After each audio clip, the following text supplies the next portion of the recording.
अस्सलाम वालेकुम नाजरीन, आप देख रहे हैं प्रोग्राम रियासत और अवाम और मैं हूं मारिया जतून। नाजरीन, जहां पर ऑपोजिशन वजीर आजम इमरान खान साहब को निकालने के लिए पर तोल रही थी, लेकिन उनका तो मिशन हो चुका है फ्लॉप। लेकिन इत्तेहादियों से ज्यादा जहांगीर तरीन ग्रुप कप्तान के लिए परेशानी का बायस बनने लगा है। जहांगीर तरीन पहली मर्तबा खुलकर सामने आने लगे हैं और तहरीके अदम एतमाद की सूरत में हम ख्यालों ने फैसले का इख्तियार जहांगीर तरीन को दे दिया है। तो अब जहांगीर तरीन किस तरह से फ्रंट फुट पर आकर खेलेंगे उस पर बात करेंगे और उसके साथ साथ नाज़रीन बात करेंगे वफाकी हुकूमत नवाज शरीफ साहब को वापस लाने के लिए मुतहर्रिक हो चुकी है। हुकूमत ने नवाज शरीफ के बरतानिया में मुआलिज डेविड लॉरेंस को भी खत लिखा है और उस खत के मतन के मुताबिक कहा गया है कि हुकूमत पाकिस्तान का नुमाइंदा नवाज शरीफ की रिपोर्ट की तस्दीक और जायजे के लिए जाती मौलिद से मिलना चाहता है। सो अब हुकूमत नवाज शरीफ साहब को वापस लाने में कामयाब हो सकेगी या नहीं, उस पर भी बात करेंगे और उसके साथ साथ बात करेंगे एवनफील्ड रेफरेंस केस में नैब ने लीगल टीम का सरबराह तब्दील कर दिया है। तो इसका कितना इंपैक्ट और कैसे इंपैक्ट होगा, और उसके साथ साथ बात करेंगे प्रोग्राम के दूसरे हिस्से में पंजाब में बल्दियाती इंतखाबात की तारीख का ऐलान कर दिया गया है। 17 अजला में नाजरीन बल्दियाती इंतखाबात का पहला मरहला 29 मई को होगा और जो पंजाब में बल्दियाती इंतखाबात होने जा रहे हैं इसका निजाम कैसा होगा और किस तरह से अमल में लाया जाएगा, आज के प्रोग्राम में हम आपके साथ शेयर करेंगे। और उसके साथ साथ क्या तहरीके इंसाफ पंजाब में इंतखाबी मार्के के लिए तैयार है या नहीं, और उसके साथ साथ प्रोग्राम में बात करेंगे इस्लामाबाद हाईकोर्ट ने फैसल वाडा की नाअहली के खिलाफ दरखास्त को तो मुस्तरद कर दिया है। तो आज की क्या प्रोसीडिंग रही वो भी आपको बताएंगे और उसके साथ साथ इस केस का मुस्तकबिल क्या होगा, क्या फैसल वाडा साहब को रिलीफ मिल सकेगा या नहीं, क्योंकि जो दरखास्त थी वो मुस्तरद कर दी गई है, खारिज हो चुकी है। प्रोग्राम के आखिर हिस्से बात करेंगे पीपल्स पार्टी ने सिंध में तलबा यूनियन की बहाली का वादा पूरा कर दिया है। तहरीके इंसाफ हुकूमत तलबा यूनियन की बहाली का वादा आखिर कब पूरा करेगी उस पर ही प्रोग्राम में बात करेंगे। मेरे साथ स्टूडियोज में मौजूद है जयाकार अदील वड़ाइच। अदील, प्रोग्राम का आगाज भी मैं आपसे ही करूंगी। सबसे पहले ये बताइएगा, तहरीक अदम एतमाद के हवाले से ऑपोजिशन काफी एक्टिव थी और कहा यह जा रहा था कि हम तहरीक अदम एतमाद लेकर आएंगे, और पाकिस्तान पीपल्स पार्टी को भी हमने देखा कि वो इस मार्के में ऑपोजिशन के साथ नजर आई। इस्तीफे वाले मामले पर तो वो बैकआउट कर चुकी थी, लेकिन अब जब मोने सलाही साहब का बयान आया तो ऑपोजिशन के जो गुब्बारे में हवा थी वो तो निकल चुकी है, लेकिन जहांगीर तरीन साहब एक्टिव हो चुके हैं। सो क्या जो ये सियासी एक्टिविटीज जहांगीर तरीन साहब कर रहे हैं ये कहीं पर जाएंगी या इसका कोई रिजल्ट निकलेगा या ये सिर्फ महज सियासी एक्टिविटीज हैं? देखें, इतना आसान नहीं होगा जहांगीर तरीन ग्रुप के लिए अपनी पार्टी से बगावत करना, क्योंकि उसके एक आईनी कॉन्सिक्वेंसेस हैं। अगरचे जो इत्तेहादी हैं उन पर वो आईनी कदगने नहीं हैं, लेकिन मौजूदा सूरत हाल में मोने सलाई साहब ने जिस तरह से सियासी छक्का लगाया है और उन्होंने एक बड़ी पॉलिटिकल माइलेज ली है, इमरान खान साहब की कुर्बत हासिल की है, तो ऐसे में जहांगीर तरीन ग्रुप का जो कल का ये जो इशाइया था जो कि ओंजो साहब ने पोस्ट किया हुआ था, इसमें जहांगीर तरीन ग्रुप ने भी कहा कि हम वैसे ही पार्टी के अंदर हमें वो अहमियत नहीं दी जाती और ये वो मौका है अपनी अहमियत को उजागर करने के हवाले से। इस वक्त पार्टी को एक एक बंदे की जरूरत है, तो यही वो टाइम है। और जैसा कि मैं पहले भी कहता रहा हूं कि जहांगीर तरीन साहब आखिर तक यही कोशिश करेंगे कि इमरान खान साहब के साथ उनके मामलात बहाल हो जाएं, कि उनको सियासी तौर पर अगर कोई फायदा है तो वो पाकिस्तान तहरीक इंसाफ में अगर वो पुरानी वाली पोजीशन पे अगर किसी तरह आ जाएं तो उसी सूरत में ही है। तो इसमें जहांगीर तरीन साहब को जो अरकान की तादाद थी इसमें अक्सरियत, उन्होंने कहा कि तहरीके अदम एतमाद के मामले पर खुलकर सामने आए, खुलकर खेलें। कुछ ने तो ये भी चीजें रिपोर्ट हुई कि कहा कि जी नून लीग का साथ दें, लेकिन जहांगीर तरीन साहब को उन्होंने ये इख्तियार दे दिया है कि आप जो भी फैसला करेंगे हम उस फैसले में आपके साथ खड़े होंगे। बेसिकली तो उनमें से कुछ अरकान ऐसे हैं जो आइसोलेशन का शिकार हैं, कुछ ऐसे हैं जिनको अगली मर्तबा ये भी पता है कि पाकिस्तान तहरीक इंसाफ का टिकट नहीं मिलना, तो उनका ज़ाहिर अपना गमो गुस्सा है, लेकिन उसके अपने कानूनी लीग और कॉन्स्टिट्यूशनल कॉन्सिक्वेंसेज हैं, जिसमें जाहिर है वो डिस्क्वालीफाई भी हो सकते हैं। जहांगीर तरीन ग्रुप की अपनी आईनी और कानूनी हैसियत तो नहीं है, तो वो तहरीक इंसाफ के शेल्टर में। तो इसमें जहांगीर तरीन साहब की जो कल की बॉडी लैंग्वेज है, जहांगीर तरीन साहब की कल की जो गुफ्तगू है मारिया, वो बड़ी अहमियत की हामिल है। बिल्कुल। क्योंकि जहांगीर तरीन साहब अगरचे एक आध मरतबा पहले महंगाई पे बात कर चुके हैं, लेकिन जहांगीर तरीन साहब ने कल हुकूमत की पॉलिसीज को बाकायदा क्रिटिसाइज किया। और जहांगीर तरीन साहब से जब तहरीक अदम एतमाद के हवाले से पूछा गया तो उन्होंने उस पर कोई वाज़े जवाब नहीं दिया, और इस अंदाज में बात की कि जिसमें ये इशारा था, ये पैगाम था। जी, नाज़रीन को सुनवा। जब मीडिया के नुमाइंदों से जहांगीर तरीन साहब गुफ्तगू करते, जहांगीर तरीन साहब ने क्या कहा? हम सियासी लोग, हम हर एक से रब्ता रखते हैं, तो रब्ते तो पहले भी चलते थे, अभी भी चल रहे हैं और आइंदा भी चलते रहेंगे। हमारे से तमाम लोगों के रब्ते हैं, रब्ता किया लोगों ने, और हमारी अपनी पार्टी भी हमसे रब्ते में है। खान साहब को मैं सिर्फ मौजूदा गुजारिश ये कहना चाहता हूँ कि मईशत जो है ना, उसके ऊपर तमाम फोकस होना चाहिए, अवाम को रिलीफ मिलनी चाहिए। जहांगीर तरीन साहब ने भी कंसर्न शो करना शुरू कर दिए कि महंगाई है और इमरान खान साहब को मईशत पे फोकस करना चाहिए। जी जी बिल्कुल, वो उन्होंने अब इमरान खान साहब को लेक्चर देना शुरू कर दिया है। ये वाज़े मैसेज है खान साहब के लिए कि अब भी हमें बुला लें, हमसे रुजू कर लें, अदरवाइज हमारे पास दूसरे ऑप्शन खुले हैं। उन्होंने ये भी कहा है कि हम सियासी लोग हैं, हमारे सियासी राब्ते सियासी जमातों से रहते हैं। तो उन्होंने आज वाज़े तौर पर इमरान खान साहब को खुलकर, यानी गुज़िश्ता शब, ये पैगाम दे दिया है अपनी इस मीडिया टॉक के जरिए। और उन्होंने एक उसे क्या कहते हैं कि एक टीजर के तौर पर, यानी एक जो कोई बड़ा कोई ऐलान करने से पहले एक इसको कह लें कि चुटकुला कह लें। आप ये समझते हैं कि ऑपोजिशन जिस काम में नाकाम रही है वो जहांगीर तरीन साहब कर सकते हैं अगर वो करने पर आए तो? जहांगीर तरीन साहब ने अपोजिशन को भी कल ये रियलाइज करवा दिया है कि मैं ही आपके काम का बंदा हूं, और खान साहब को भी ये रियलाइज करवा दिया है कि मैं ही आपके काम का बंदा हूं। अगर पार्टी में से कोई मसला हुआ तो मैं आपके लिए ट्रबल क्रिएट कर सकता हूं तहरीक अदम एतमाद वाले मामले पर। तो ये इमरान खान साहब का भी यकीनन अब इम्तिहान है। और ये जो दूरियां शुरू हुई थी, इसमें अगर खान साहब ने एड्रेस नहीं किया, ये लीगल और कॉन्स्टिट्यूशनल कॉन्सिक्वेंसेस अपनी जगह हैं, लेकिन अगर जहांगीर तरीन साहब अपने ग्रुप को लीड करते हुए कुछ 4, 5, 6 लोगों को डिस्टर्ब कर दें उनके ये नंबर गेम को, तो ये इमरान खान साहब के लिए फिर मसला हो सकता है। जाहिर है फिर जब ये चीज चल निकलती है उसके बाद फिर लेकिन जहां पर अदील इस वक्त ऑपोजिशन या जहांगीर तरीन साहब एक्टिव हैं कि इमरान खान साहब के लिए मुश्किलात क्रिएट कर सकें, वहीं पर हुकूमत भी एक्टिव हो चुकी है कि नवाज शरीफ साहब के लिए मुश्किलात क्रिएट की जाएं।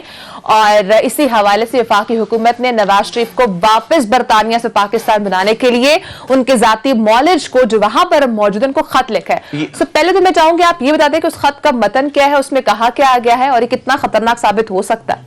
देखें, ये मुश्किलात नवाज शरीफ साहब ने खुद अपने लिए पैदा की हैं। और जो अयाज सादिक साहब की वो जो मुस्कुराहट वाला बयान था ना, ये मामला वहां से शुरू हुआ था। और ये पॉलिटिकल माइलेज के लिए उन्होंने कहा जी कि आ रहे हैं नवाज शरीफ साहब, बस जनवरी में आ जाएंगे। उसके बाद इन्होंने हुकूमत को रियलाइज करवाया, एक केस पड़ा हुआ है लाहौर हाई कोर्ट में, 50 रुपए के स्टाम्प पर बयान अल्फी अंडरटेकिंग दी हुई है। ये इन्होंने उस जानिब हुकूमत की तवज्जो दिलाई।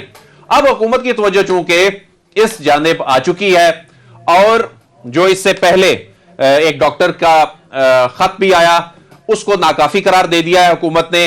और हुकूमत अब नवाज शरीफ साहब को वापस लाने के हवाले से हर कानूनी ऑप्शन जो है वो इस्तेमाल करने जा रही है। अब जो हुकूमत ने नवाज शरीफ के बरतानिया में जो मुआलिज हैं, जो डेविड लॉरेंस, उनको खत लिखा है, इसमें यह कहा है कि हुकूमत पाकिस्तान का नुमाइंदा नवाज शरीफ की रिपोर्ट्स की तस्दीक और जायजे के लिए आपसे मिलना चाहता है। और यह खत जो अटॉर्नी जनरल ऑफिस की जानिब से लिखा गया है, इसमें कहा गया है कि सेहतयाबी के बाद डॉक्टर्स की तस्दीक के बाद नवाज शरीफ साहब को वतन वापस आना था। नवाज शरीफ और शहबाज शरीफ ने हाई कोर्ट में चूंकि हलफनामा जमा करा रखा है गारंटी के तौर पर। हाँ जी, और इसमें कहा है कि 8 दस्तावेजात शहबाज शरीफ ने हाई कोर्ट में जमा कराई हैं और तमाम दस्तावेजात पर आपके दस्तखत हैं। और इसमें कहा गया है कि मीडिया रिपोर्ट्स के मुताबिक बज़ाहिर नवाज शरीफ साहब अब सेहतमंद नजर आते हैं, वो ताहाल अस्पताल में दाखिल भी नहीं हुए और उन्होंने कहा है कि वो सियासी सरगर्मियां भी जारी रखे हुए हैं। बुनियादी तौर पर इस खत की एक कानूनी तौर पर एक इंपॉर्टेंस तो अपनी जगह मौजूद है कि हुकूमत जो कॉरेस्पॉन्डेंस कर रही है, अदालत में जब यह मामला जाना है, उसके बाद अदालत इनसे पूछना है कि आपने क्या किया, इन्होंने भी अपना केस एस्टैब्लिश करना है। लेकिन बरतानिया में एक डॉक्टर को लिखा जाना और उसको इस मामले की हसासियत के बारे में बताना, ये उनके लिए भी अलार्मिंग है कि आपने जब नेक्स्ट टाइम कोई रिपोर्ट भेजनी है तो ये बात तो किसी हद तक दुरुस्त है अदील के फैक्ट्रीज के दौरे हो रहे हैं, उसके साथ साथ जो जल्द से जुलूस हो रहे हैं उसमें भी पार्टिसिपेशन कर रहे हैं नवाज शरीफ साहब। देखिए जी, मैंने आपको बताया ना कि नवाज शरीफ साहब ने ये जो जनवरी में वापस आने के हवाले से ये अयाज सादिक साहब की मुस्कुराहट वाले मामले ने और इनके लोगों ने इनको फंसा दिया है, ये वाकई नवाज शरीफ साहब के लिए टेंशन बन गया मामला। और इसमें अब वो ये कह रहे हैं खत में कि आपकी दस्तावेजात नाकाफी हैं जो स्पेशल मेडिकल बोर्ड के मुताबिक, और इसमें कोई ब्लड टेस्ट नहीं है, क्लिनिकल मुआयने की जो तफसीलात मौजूद नहीं है। और इसमें यह भी कहा गया है कि जो डॉक्टर फयाज शाल की दस्तखतशुदा दस्तावेजात जमा कराई गई हैं, इसमें भी ये इलाज की मुकम्मल तफसीलात नहीं दी।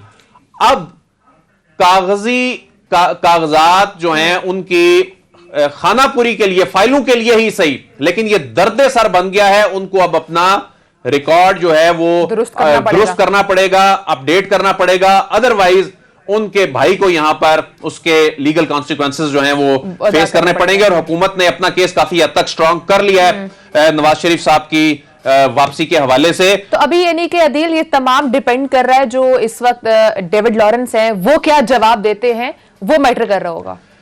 ये उनके लिए एक देखें, जब हुकूमत के लेवल पर उनको खत लिखा जा रहा है ना, तो एक ऐसे मुआशरे में जहां पर आइन और कानून की रिट भी बहुत ज्यादा है और वहां पर आप कोई इस तरह की जालसाजी नहीं कर सकते, उनको ये बताया गया है कि इस मामले की हसासियत क्या है, ये मामला यहां पर कोर्ट में है, इसमें ये लोग एफिडेविट दे के गए, आपने ये चीजें, ये रिक्वायरमेंट है, आप पूरी करें, हम आपसे मिलना चाहते हैं। वो अगर मिलेंगे, उनसे जाहिर है हमारा जो पाकिस्तान का नुमाइंदा जाके सवाल जवाब करेगा, उसमें बहुत सी चीजें सामने आएंगी और ये इतना आसान काम नहीं होगा। शरीफ खानदान की कोशिश यही होगी कि ये मुलाकात ना हो पाए, लेकिन ये एक बाउंसर है, ये जो खत अटॉर्नी जनरल ऑफिस की जानिब से लिखा गया है, ये शरीफ खानदान के लिए ठीक है। लेकिन बहरहाल इसी प्रोग्राम में सिद्दीक जान बार बार कह चुके हैं, चूंकि ये उन्हीं की स्टोरी थी, उसी का फॉलो अप चल रहा है अभी तक कि हुकूमत एक्टिव हो चुकी है नवाज शरीफ साहब को वापस लाने के लिए। लेकिन बहरहाल सिद्दीक जान साहब बार बार प्रोग्राम में कह चुके हैं कि नवाज शरीफ वापस आने के लिए रेडी बिल्कुल भी नहीं है और वो इसी नीयत से गए थे कि वो वापस नहीं आएंगे। सिद्दीक जान साहब के बारे में भी बता दें, बहुत से लोग जो हैं वो उनके चाहने वाले पूछ रहे हैं, तो उनकी तबीयत नासाज है, तो इंशाल्लाह कोशिश करेंगे कि कल से नहीं तो नेक्स्ट वीक से तो इंशाल्लाह वो ज्वाइन करेंगे। सो इसी के साथ आमीन। और इसी के साथ आगे मूव करते हैं। अदील, एवनफील्ड रेफरेंस केस में नैब ने जो लीगल टीम के सरबराह हैं उनको तो चेंज कर दिया है, तो क्या अब इसका कोई इम्पैक्ट पड़ेगा कि इस पर ये शुरू से शुरू होगा या किस तरह से वहीं से आगे प्रोसीडिंग होगी? ये देखें कि गुज़िश्ता 2-3 समातों से एक अजीब सा माहौल बन गया था एवनफील्ड केस में, मरियम नवाज साहिबा वाले केस में। देखें, नवाज शरीफ वाला केस तो चूंकि इससे अलग हो गया, नवाज शरीफ साहब वाली जो दरख्वास्तें हैं वो चूंकि खारिज हो चुकी, वो मामला अलग हो गया, वो अलग बात है, उन्हें कहा गया कि वो वापस आके दोबारा से रिज्यूम कर सकेंगे। लेकिन मरियम नवाज साहिबा वाला, कैप्टन सफदर वाला मामला है, ये चल रहा है। अब इसमें गुज़िश्ता चंद समातों से माहौल क्या बना हुआ है कि नैब से केस एस्टैब्लिश नहीं हो रहा। उसकी एक रीजन है, अदालत के बड़े अहम सवालात हैं, जो ट्रस्ट डीड है और वो जो कैलिबरी फॉन्ट था और इसमें कोई बैक डेट में दस्तखतों वाला मामला था, उसे बोगस करार दिया गया था। तो अब नैब ने भी तो जाहिर है कुछ वहां पर एस्टैब्लिश करना है ना, तो अदालत के सवालात बहुत ही अहम और कानूनी सवालात हैं, उनके जवाब नैब की टीम से दिए नहीं जा रहे थे। नैब की टीम की तैयारी नहीं थी, नैब पर क्रिटिसिज्म भी बहुत शुरू होने लग पड़ा और कि जी ये अगर फिर ये फैसला कैसे आ गया, एहतसाब अदालत ने जब ये सजा दी है तो आपने, इसका मतलब है कुछ भी नहीं, कोई तैयारी नहीं की हुई, आप इतने बड़े फोरम पर आकर को बात ही नहीं कर पा रहे। अब अजहर सदीक साहब का इस केस में आना मैं समझता हूं कि ये गेम चेंजर भी साबित हो सकता है। वो इस तरह साबित हो सकता है कि अजहर सदीक साहब चूंकि इस मामले पर वैसे ही गहरी निगाह रखते हैं, वो उनके इंटरेस्ट का टॉपिक है, वो इस पर अक्सर बात करते नजर आते हैं और एक सीनियर कानूनदान भी हैं। अब कुछ लोग ये कह रहे हैं कि अजहर सदीक साहब आ गए।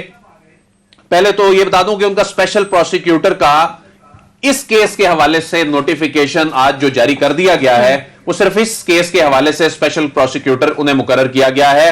अब यह भी पूछा जा रहा है कि जी अजहर सदीक साहब ना तो उस वक्त ट्रायल की स्टेज पर थे, ना अपीलों की अब तक की स्टेज पर थे, और इस फेज में उनको लाने से तो मामलात मजीद डिस्टर्ब हो जाएंगे। जो पहले वाली नैब की टीम है वो ही नहीं इसमें जवाब दे पा रही थी। लेकिन यह बताया जा रहा है कि अजहर सदीक साहब की जो कल की एंट्री होगी अदालत में, वो जब केस के मेरिट्स पर बात करने का मामला आएगा तो वो पूरी तैयारी के साथ, नैब जराए बता रहे हैं, पूरी डॉक्यूमेंटेशन के साथ और उन तमाम सवालों के जवाब जो इससे पहले अदालत नैब के उन प्रोसिक्यूटर से पूछ रही थी, वो नहीं दे पा रहे थे, वो तैयार कर दिए गए हैं। मिसाल के तौर पे एक जो ट्रस्ट डीड का मामला है, इसमें तो ये भी रिमार्क्स आए ना कि इसको आप बैक डेट कह सकते हैं, इसको बोगस नहीं कह सकते। ये एस्टैब्लिश करना है फिर कैसे मरियम जो है वो बेनिफिशियल ऑनर हैं। इसमें यह भी अब लोगों को भूल गया, लोगों को समझ नहीं आ रही थी कि मरियम नवाज साहिबा को असल में किस मामले में सजा हुई हुई है। क्या मरियम नवाज साहिबा को कोई जाली ट्रस्ट डीड के मामले पे सजा हुई हुई है? यह भी क्लैरिटी नहीं आ पा रही थी क्योंकि नैब की टीम वहां पर कुछ डिलीवरी नहीं कर पा रही थी, जवाब ही नहीं दे पा रही थी। अब ये सामने चीजें आई हैं जो नैब जराए बता रहे हैं कि मरियम नवाज साहिबा को जालसाजी पर तो सजा हुई नहीं थी। मरियम नवाज साहिबा को जो आप फैसला भी पढ़े, मैंने खुद जो पैराग्राफ है वो पढ़ा है, जो मुतलका है, जो मरियम नवाज साहिबा को हुई है वो जायदादें छुपाने में मुआवनत करने पर सजा हुई है। और जायदादें छुपाने पर मुआवनत करने के हवाले से भी इसमें है। और इसमें एक और चीज भी है, जो आप रिफ्यूज करते हैं जब नैब को या किसी को मालूमात देने के हवाले से, उसकी अलग 5 साल कैद की सजा है। और जायदादें छुपाने में और बनाने में, हाँ, जालसाजी में तो सजा ही नहीं हुई उनको, वो मामला ही अलग है।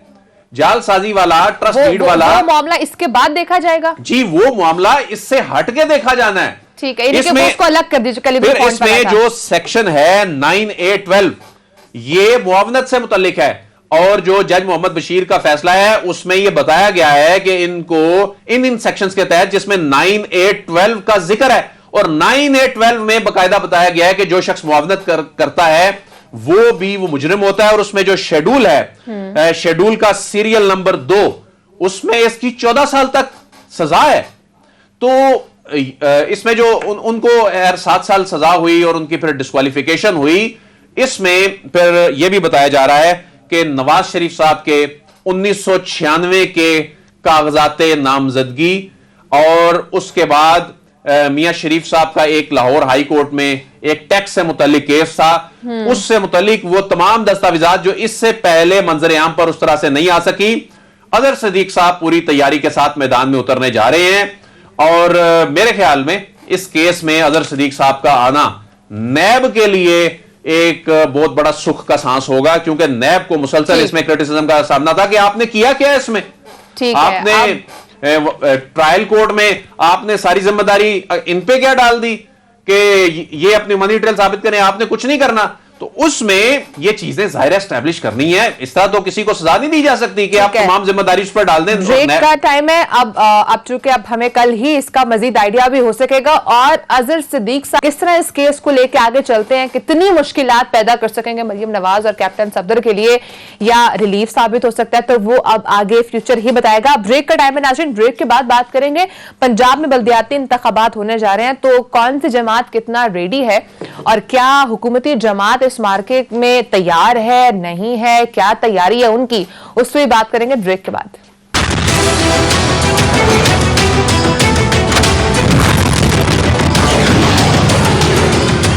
वेलकम बैक नाजरीन। नाजरीन, पंजाब 13 अजला में बल्दियाती इंतखाबात का पहला मरहला 29 मई को होगा।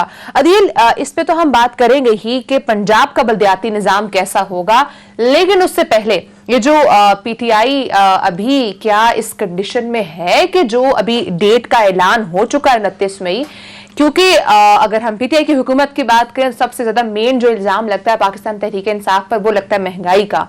और अभी रिसेंटली रात को 12 बजे 12 रुपए इजाफा हुआ है पेट्रोल की प्राइसेस में भी। तो आपको क्या लगता है, क्या पाकिस्तान तहरीक इंसाफ इन इंतखाबात में जाने के लिए रेडी है? देखिए, पाकिस्तान तहरीक इंसाफ नहीं चाहती थी कि लोकल गवर्नमेंट इलेक्शन अभी पंजाब में खास तौर पर हों। इवन वो केपी में सेकंड फेज को भी आगे करवाने के हवाले से बड़ी कोशिशें की, लेकिन ये बल्दियाती इंतखाबात उनके सर पर आन पड़े हैं। चाहते क्यों नहीं है अभी? ज़ाहिर कराने तो है ही हैं। आखिर कब तक पाकिस्तान तहरीक इंसाफ इसको डिले कर सकती है, या कानून में ताखीर की आड़ में? देखें, ये जो लोकल गवर्नमेंट इलेक्शन है, पहली बात तो ये है कि ये इतना पावरफुल लोकल गवर्नमेंट सिस्टम आने जा रहा है, जिसके बाद बहुत सारी चीजें ये एमपीएस के इख्तियारात की बजाय इनके पास चली जाएंगी। ये लोकल गवर्नमेंट इलेक्शन, ये आने वाले इंतखाबात जो होंगे, आम इंतखाबात, उनसे कबल इनकी बड़ी इंपॉर्टेंस होगी। और जो लोकल गवर्नमेंट अपनी बनाएगा, क्योंकि इख्तियारात इनके पास होंगे, फंड्स इनके पास होंगे, ज़िली इंतजामिया इनके अंडर होगी, तो इसलिए इनकी है बड़ी इंपॉर्टेंस। अब ये इस मार्के में उतरने के लिए क्या तैयार हैं? क्योंकि इमरान खान साहब जो एक्सपेक्ट कर रहे थे, और हुकूमत जो एक्सपेक्ट कर रही थी कि पेट्रोलियम मसनूआत की कीमतें शायद अब कोई नीचे आ जाएं अगले को 2 महीनों में, 3 महीनों में, क्योंकि इस वक्त इतनी बड़ी परेशानी बनी हुई है हुकूमत के लिए। और जो क्रिटिसिज्म हो रहा है पेट्रोल, देखें, इसमें कोई सबको मालूम है, जो कोई अकल शऊर रखने वाला है, कि इसका इंपैक्ट जो है ये कहां से आ रहा है। लेकिन जो आम आदमी सफर कर रहा है, आम आदमी पिस रहा है, वो ये नहीं देखता कि आलमी मार्केट में कीमतें बढ़ रही हैं। वो यही कहते हैं कि जी आप तो ये नारे लगा कर आए थे, आप तो कहते थे कि जी इस पे इतना टैक्स लिया जा रहा है, और बिल्कुल, तो वो चीजें आ रही हैं अब पाकिस्तान तहरीक इंसाफ के सामने। अब पाकिस्तान तहरीक इंसाफ इसके लिए कतन भी अभी तैयार नहीं थी, क्योंकि अगर पेट्रोलियम मसनूआत की कीमतें अगले 1.5-2 महीने में नीचे नहीं आती, तो इस इलेक्शन में सीटें निकालना पीटीआई के लिए बहुत मुश्किल हो जाएगा। काम कर रहे हैं वो अपने तौर पर एहसास प्रोग्राम के जरिए, किसानों के हवाले से, लेकिन किसानों के हवाले से जहां ये कोई इनिशिएटिव्स लेते हैं, वहां मसाइल भी बड़े हैं। खाद नायाब हो गई, तो किसानों में भी बहुत ज्यादा रिजेंटमेंट पाई जा रही थी और पाई जा रही है। तो इतना आसान नहीं होगा पाकिस्तान तहरीक इंसाफ के लिए पंजाब में खास तौर पर। लेकिन अगले चंद हफ्तों में पंजाब सियासत का मरकज बनने जा रहा है, क्योंकि इमरान खान साहब खुद मैदान में उतरने जा रहे हैं। इमरान खान साहब अगले 3 हफ्तों में लाहौर में एक बड़ा कन्वेंशन करने जा रहे हैं, एक बड़े कन्वेंशन से खिताब करने जा रहे हैं। और चूंकि शेड्यूल अभी जारी नहीं हुआ, अभी सिर्फ तारीख आई है, शेड्यूल जारी होने से पहले पहले उन्होंने इन जो 17 इजला में जो इस हवाले से डेट आई है, ज़ाहिर इनका शेड्यूल पहले जारी होना है, तो इसी को फोकस करके, टारगेट करके उन्होंने खुद कैंपेन करनी है। तो ये तो नजर आएगा आपको तो आने वाले बल्दियाती निजाम होगा कैसा? क्या ये मजबूत होगा, या जैसा माजी में चलता है वही चीजें आगे चल रही होंगी? देखिए, पहले तो अपने नाजरीन को हम ये बता दें कि ये डीजी खान राजनपुर, मुजफ्फरगढ़, खानेवाल, लिया विहाड़ी, बहावलपुर, साहिवाल, पाकपतन, टोबा टेक सिंह में होंगे। फिर खुशाब, सियालकोट, गुजरात, हाफजाबाद, मंडी बहाउद्दीन, जेलम और अटक में पहले मरहले में होंगे। दूसरे मरहले में इसके बाद जो है वो मामला शुरू होगा, इसके चंद हफ्तों बाद शुरू हो जाएगा। ठीक है। इस बल्दियाती इंतखाबात का कानून अगले 1-2 रोज में मंजूर होने वाला है, और इस कानून में जो चीजें हमें मालूम हुई हैं, जो अभी तक का ड्राफ्ट है, वो बहुत ही खुशाइंद है कि पाकिस्तान की तारीख का जो ताकतवर बल्दियाती निजाम इमरान खान देने जा रहे हैं, पंजाब में जो बल्दियाती इंतखाबात में कानून आ रहा है, अपने पाकिस्तान तहरीक इंसाफ के लोगों की भी इसमें रिजर्वेशंस थी कि आप तमाम इख्तियारात ये मुकामी हुकूमतों को देने जा रहे हैं। उसकी रीजन ये है मेयर लेवल तक चीजें जा रही हैं। कि उसमें क्या इसका तरीकाकार होगा। सबसे पहले तो प्रोविंशियल कैपिटल की बात कर लेते हैं। प्रोविंशियल कैपिटल में लंदन के मेयर का फार्मूला यहां पर लाया जा रहा है। जितनी पावर्स वहां होती हैं ऑलमोस्ट उसके करीब करीब ये पावर्स जो हैं ये दी जाएंगी। और यानी कि बल्दियाती इदारे मजबूत होने जा रहे हैं। बल्दियाती इदारों में फिर मजबूत ये कैसे होंगे?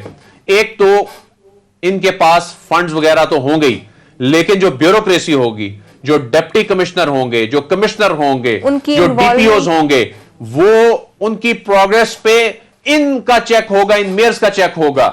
और इससे पहले जो बल्दियाती निजाम पाकिस्तान मुस्लिम लीग नून और पाकिस्तान पीपल्स पार्टी की हुकूमतें जो जमहूरियत का राग लापते हैं, जमहूरियत की बातें करते हैं, लेकिन जब जो स्पिरिट है, जो लोकल गवर्नमेंट है, जो अवाम को निचली सतह पर इक्तदार की मुंतकली है, जब इसकी बात आती है तो एक ऐसा होम्योपैथिक सा निजाम ये ले आते हैं कि वो बिल्कुल टूथलेस किस्म का निजाम होता है। आपने देख ही लिया, किसी को मालूम ही नहीं होगा अभी रिसेंटली जो बल्दियाती निजाम था उसने क्या डिलीवर किया। अब ये जो निजाम आ रहा है इसमें क्या होगा कि जितने डिविजनल हेडक्वार्टर्स होंगे, 8 डिविजनल हेडक्वार्टर्स में लाहौर को छोड़ के बाकी जो डिविजनल हेडक्वार्टर्स हैं और सियालकोट में मेट्रोपॉलिटन सिटी में, इसमें सिटी मेयर होगा और डिस्ट्रिक्ट मेयर ये अलग होगा। एक सिटी मेयर होगा और एक डिस्ट्रिक्ट मेयर होगा। और जो बाकी जो 36 अजला में छोटे जो शहर हैं उनमें एक एक मेयर होगा। और इसमें जो नेबरहुड काउंसिल और विलेज काउंसिल होगी, इसकी एक तो ये पर्ची होगी, मेयर को लोग खुद डायरेक्टली इलेक्ट करेंगे। इससे पहले मेयर या चेयरमैन जिला काउंसिल जिस तरह इलेक्ट होते थे, वो सबको मालूम है किस तरह एक शख्स जो है वो पैराशूटर जो आ जाता था और जो इलेक्ट हुए नुमाइंदे होते थे वो फिर उसे इलेक्ट करते थे। समझ रहे हैं कौन सी पार्टी वैसे स्ट्रांग उम्मीदवार हो सकती है पंजाब में 29 मई को? इसमें इस स्टेज पर तो कहना जरा मुश्किल होगा कोई बात, लेकिन पीटीआई की हुकूमत के लिए इसमें मुश्किलात जरूर हैं। लेकिन इसमें मैं लाहौर का एक बता दूं कि लाहौर का जो सेकंड फेज में चूंकि होना है, लाहौर का एक मेयर और 2 डिप्टी मेयर होंगे और 75 अरकान इसकी काबीना के या 75 लोग जो होंगे वो डायरेक्ट इलेक्ट होंगे। जो डायरेक्ट इलेक्ट होंगे 75 लोग, उसके बाद मजीद 75 लोग उसकी मुतनासिब नुमाइंदगी के नतीजे में मखसूस नशिस्तों पर आएंगे, जिनकी फहरिस्तें उसी वक्त जमा कराई जाएंगी जिस तरह रिजर्व सीट्स पे होता है। और यह बताया जा रहा है कि जो लाहौर का मेयर होगा वो सीएम से ज्यादा ताकतवर होगा। यह है असल में अवाम को इक्तदार मुंतकिल करने का वो निजाम जो पाकिस्तान तहरीक इंसाफ ला रही है। अगले 1-2 दिन में यह कानून बंद किया जाएगा।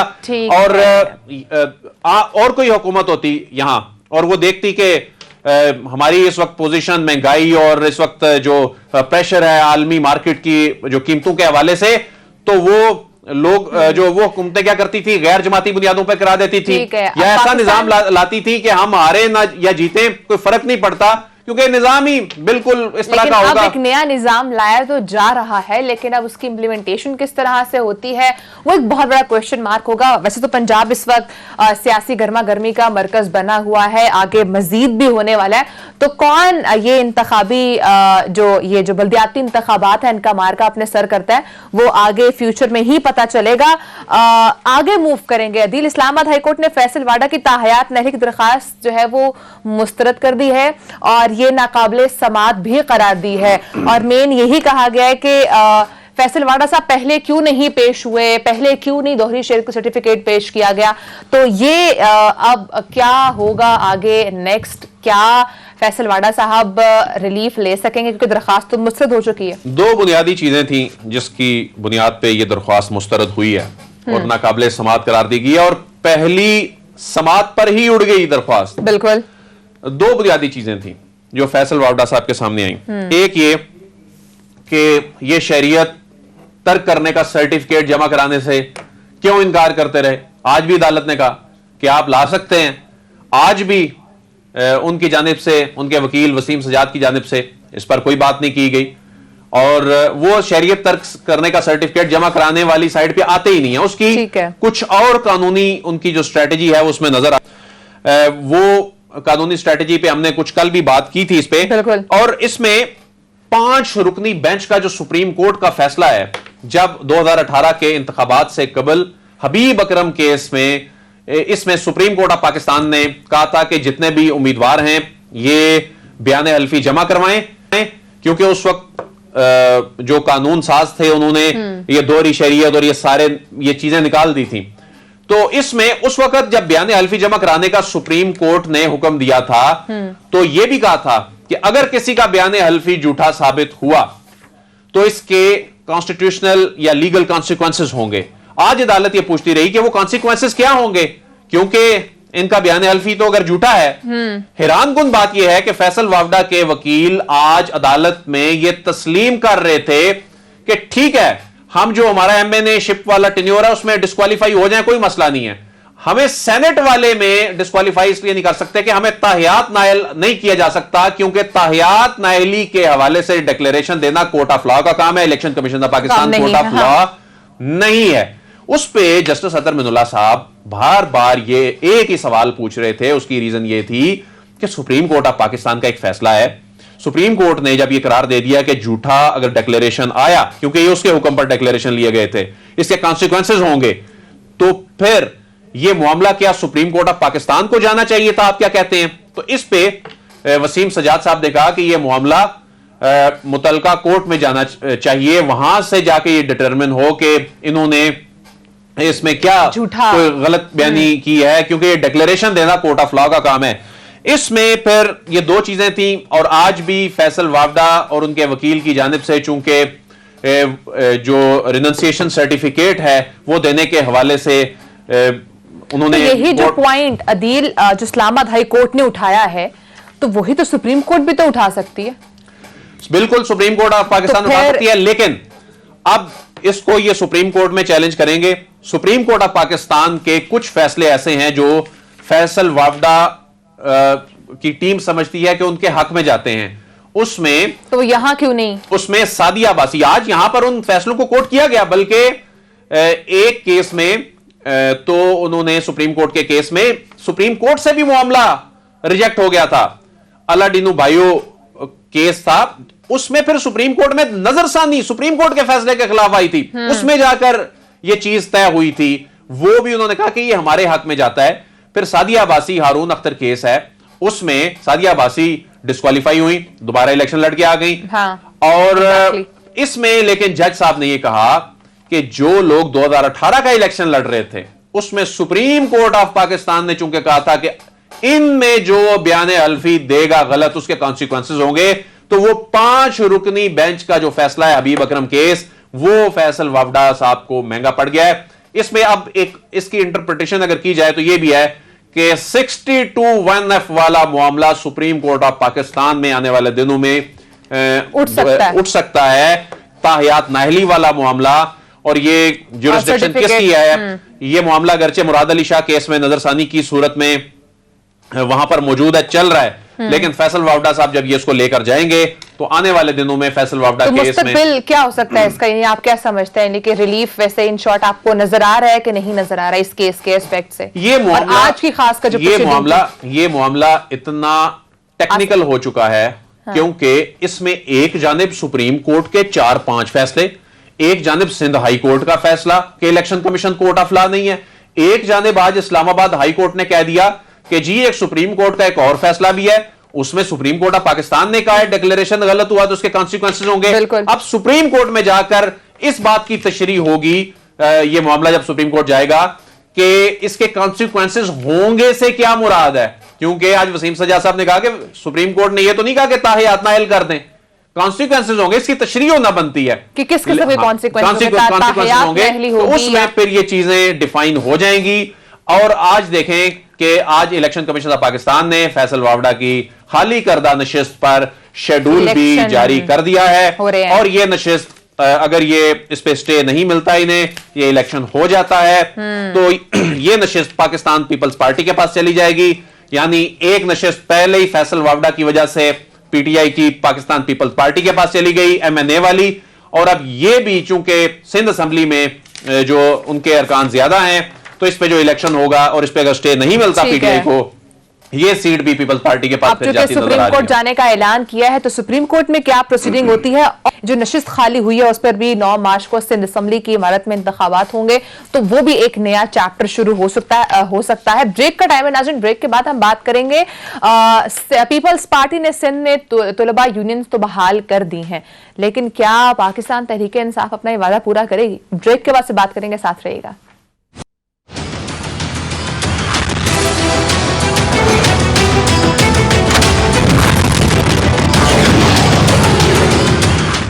वेलकम बैक नाज़रीन, पीपल्स पार्टी ने सिंध में तुलबा यूनियंस को बहाल कर दिया है, लेकिन अदील यहाँ पर सवाल यह है कि पाकिस्तान तहरीक इंसाफ और खासकर वजीर आज़म इमरान खान साहब जो बार बार एक बात करते हैं कि मौरूसी सियासत को खत्म करना है, तो उसके लिए ऑब्वियसली नए लीडर्स भी लाने हैं। तो पाकिस्तान तहरीक इंसाफ अपना तुलबा यूनियंस को बहाल करने का वाला वादा आखिर कब पूरा करेगी? देखें, ये पाकिस्तान पीपल्स पार्टी ने जो वादा किया था वो वादा आज निभा दिया है। पाकिस्तान पीपल्स पार्टी ने बहुत बड़ा काम किया है। ये सियासत की नर्सरी है जहां से लीडर तैयार होते थे, और ये मामला फिर ज़ियाउल हक दौर में ये खत्म हुआ। उसके बाद फिर कभी इसकी पार्शली बहाली होती रही, और उसके बाद फिर नवाज शरीफ साहब के दौर में भी पाबंदियां लगी। तो अब तो इसको एक जुर्म लग गया। हालांकि ये सियासत की नर्सरी, इस वक्त पाकिस्तान की सियासत में बड़े बड़े नाम, वो स्टूडेंट लीडर थे जो इस स्टेज तक पहुंचे हैं, वो वहां से रिफाइन होकर पहुंचे। आज भी उनका, वो चाहे किसी भी जमात में हो, उनका अपना एक इंपैक्ट है। तो ये 2-4 नाम जो बड़े बड़े हैं, शेख रशीद साहब हैं, ख्वाजा साद रफीक हैं, जावेद हाशमी साहब हैं, ये वो नाम है जो स्टूडेंट लीडर थे, जो असल प्योर सियासतदान है, वहां से उभर के सामने आए। अभी पाकिस्तान तहरीक इंसाफ में देख लें, अगरचे स्टूडेंट यूनियन उस तरह स्टूडेंट यूनियन तो नहीं है, लेकिन ये जो इनकी अपनी आईएसएफ है, इनकी जो अपनी जो स्टूडेंट की तंजीम है, इनके अपने वजीर कैबिनेट में बैठे हुए लोग इस वक्त वहां से एलिवेट होके आए हैं। फरूक हबीब साहब जो हैं, इनको देख लें, इसके अलावा आलमगीर खान को देखें, इसके अलावा जो मुराद सईद साहब हैं, इनको देख लें, फिर कंवल शोजब साहिबा जो हैं, इनको देख लें। ये वो एक्टिव लोग हैं जो यूनिवर्सिटी लेवल से, कॉलेज लेवल से एक्टिवली पॉलिटिकली ये एक्टिव थे। और बिलावल साहब ने ये जो काम किया है, ये इतना बड़ा काम है। देखें, इस वक्त आपके मुल्क में जो एक बहरान सी की कैफियत है ना, कि वही खानदान, वही सनतकारों के बच्चे, वही जागीरदार वही आ सकते हैं सामने। तो सियासी क़यादत की एक बहरान की सी कैफियत, इसलिए कह रहा हूं कि कोई अल्टरनेट नहीं आपको मिलता। उसकी वजह यह है कि ये नर्सरी बंद हो गई थी, और ये उसमें एक आम आदमी का बच्चा तो तसव्वुर भी नहीं कर सकता सियासत में। और ये जो काम बिलावल साहब ने किया है, इसके बाद अब अगर ये दूसरे सूबों में भी इसे बहाल होना चाहिए, और वफाकी हुकूमत को भी इस पे आना चाहिए। इमरान खान साहब की तो अपनी प्रायोरिटीज में ही शामिल है। आई रिमेंबर जब हम देखते थे, छोटे होते थे, तो किस तरह से मुख्तलिफ तंजीमें होती थी, स्टूडेंट्स पॉलिटिकली इतना एक्टिव होते थे, और वो पार्टिसिपेट करते थे, और इन्हीं पार्टीज को सपोर्ट कर रहे होते थे। वो कल्चर आहिस्ता आहिस्ता खत्म होते जा रहा है। पाकिस्तान तहरीक इंसाफ तो यूथ के सर पे आगे आई है, और आगे दूसरी जमातों को भी नजर आ रहा है कि अब यंगस्टर्स के बगैर, इन स्टूडेंट्स के बगैर वो आगे नहीं जा सकते। लेकिन पाकिस्तान तहरीक इंसाफ की प्रायोरिटीज का अंदाजा इधर से लगाएं कि इन्होंने पहले आईएसएफ को जिस तरह से नजरअंदाज किया, अभी रिसेंटली वही स्टूडेंट्स जो हैं वो अब ये इसको एक्टिव कर रहे हैं। अभी ये बहावलपुर से हमारे पास ऐसी रिपोर्ट आई है, इस्लामिया यूनिवर्सिटी बहावलपुर में, वहां 13 लोगों का मुस्तकबिल सिर्फ इसलिए दांव पे लगा दिया गया कि जी वो उन्होंने आईएसएफ के बैनर्स क्यों लगाए थे, तो इसको जुर्म बना दिया गया है। और इसको पाकिस्तान तहरीक इंसाफ को देखना चाहिए। और ये जो इस्लामिया यूनिवर्सिटी भावलपुर में इन बच्चों के मुस्तकबिल इस बात पे दांव पे लगाए जा रहे हैं कि जी ये जी आईएसएफ के साथ या किसी और तंजीम के साथ फलां का ताल्लुक है, तो उनको जी यूनिवर्सिटी से निकाल दिया जाए। तो हुकूमत को इन चीजों को देखना चाहिए, इन चीजों को प्रायोरिटाइज करना चाहिए। ये तो आपकी सियासत की नर्सरी है। टाइम अदिल खत्म हो जाएगा, यानी कि वही चीज अगर हम चाहते हैं कि लीडर्स उभर कर सामने आए, हम बार बार बात करते हैं वोट किसको देना है, कौन सा ऐसा शख्स जो साफ है। अगर आप नई लीडरशिप चाहते हैं तो उसके लिए इनको एक्टिव करना पड़ेगा। नाज़रीन, टाइम खत्म हो चुका है। इंशाल्लाह आपसे कल मुलाकात होगी। अपना बहुत सारा ख्याल रखिएगा। अल्लाह हाफिज।